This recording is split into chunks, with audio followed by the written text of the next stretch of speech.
to church. Nothing is encouraging them to go to church. The story they had about pastor has never encouraged them to listen to any pastor. Everything around them told them all preachers are liars. Now, compare those people that doesn't have the opportunity to those that have the opportunity and cannot change. If you are God, if they told you to show mercy to someone, who will you show mercy to?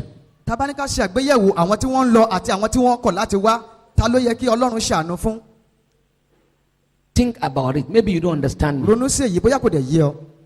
Excuse me. Okay, let me come this way. Someone that never have opportunity at all to go to school, even nursery one, he has never been there before. And someone that graduates in university, they now bring out book for two of them to read. But that one that did not go to school at all, he has many friends going to school. He normally hear them singing A, B, C, D, E, F, G, H, and he started mimicking them. From there he can write his name. From there he can read just little I am, go, come. And when you now give book to both of them to read, the one that has never been to school before managed to read 3 lines out of 24 lines. And the graduate to read only 15 lines and he cannot finish the rest. As a human being, which one of them pass? Which one of them you will give higher score? The illiterates, the one that did not go to school at all. My dear, then who are you to judge the prostitute? Because there are some people, the message you've had, if they hear the 10%, they will automatically transform to an angel. But you have them in numbers, multitude of the message of the cross, but it cannot work in your life. That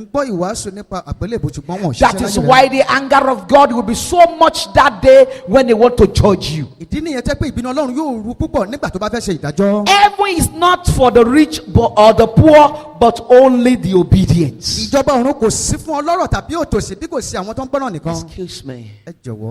One day I was going on a street, and I was all those motel where Ashewo people used to.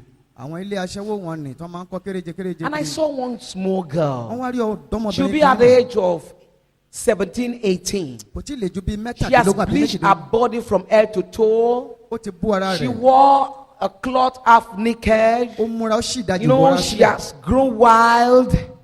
And she was walking seductively, smiling to all boys passing on the street.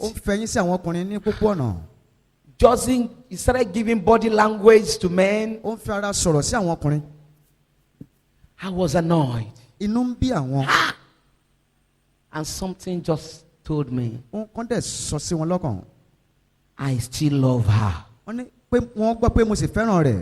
She's an innocent soul. And a vehicle passed by me, the road clergy, and the person sitting in that car wind down, you want to buy battery. I saw the face of that lady evangelist, big madam, SU, no makeup, nothing, tight car. He say she will make heaven before this clergy. And what they wrote beside the motto is Holiness Kinekon Church.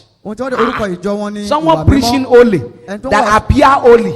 How can a slut enter heaven before her? He said, no one has ever preached the message of the cross to her. Say, do you know why she's doing what she's doing? She's in that place to feed a blind man and 2 children. There's no way to get money.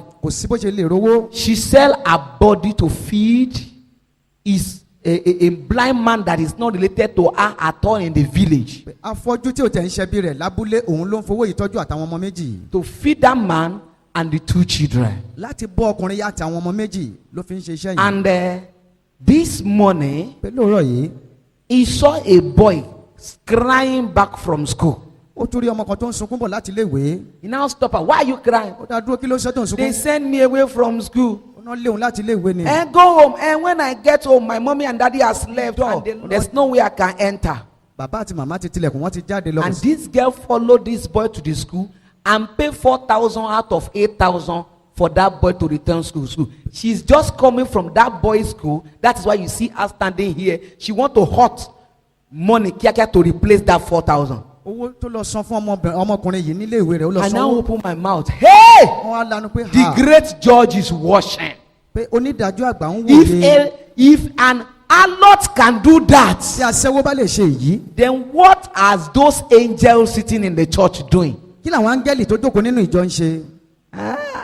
Ọ̀gẹ̀rẹ̀ nílẹ̀, ọ̀gẹ̀rẹ̀ nílẹ̀, ọ̀gẹ̀rẹ̀ nílẹ̀, ilẹ̀ yọ.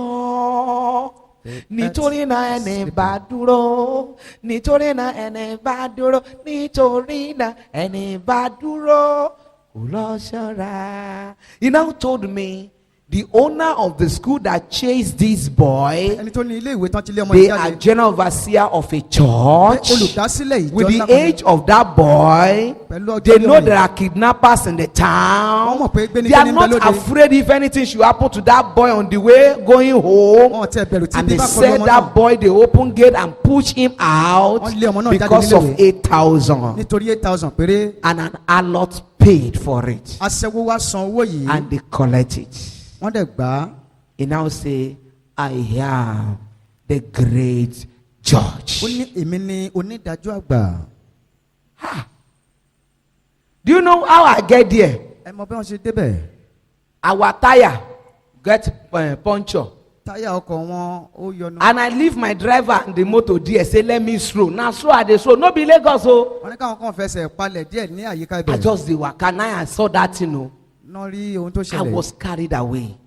Immediately I just say, God, who I be safe?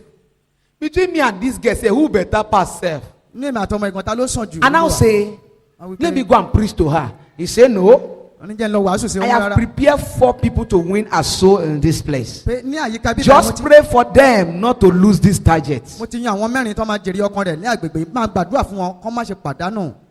just rushed to my car to get some tracks. Like 4. I pack it. I now put 4,000 inside it. I pack 4,000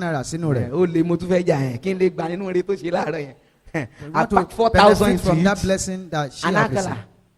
How are you? As you see, I be woman now and be just fine. What happen? They look for one person. I be address. Show me the address. I say, my dear, I just give them 4,000. Take, this is the address, and this is whom I want you to look for. Jesus, take. As he collect the money, they collect the tricon, they smile, madam, this is your trick for you. But I promise I already here. Okay, sir, I know Jesus is alive. Be praying for me, yeah?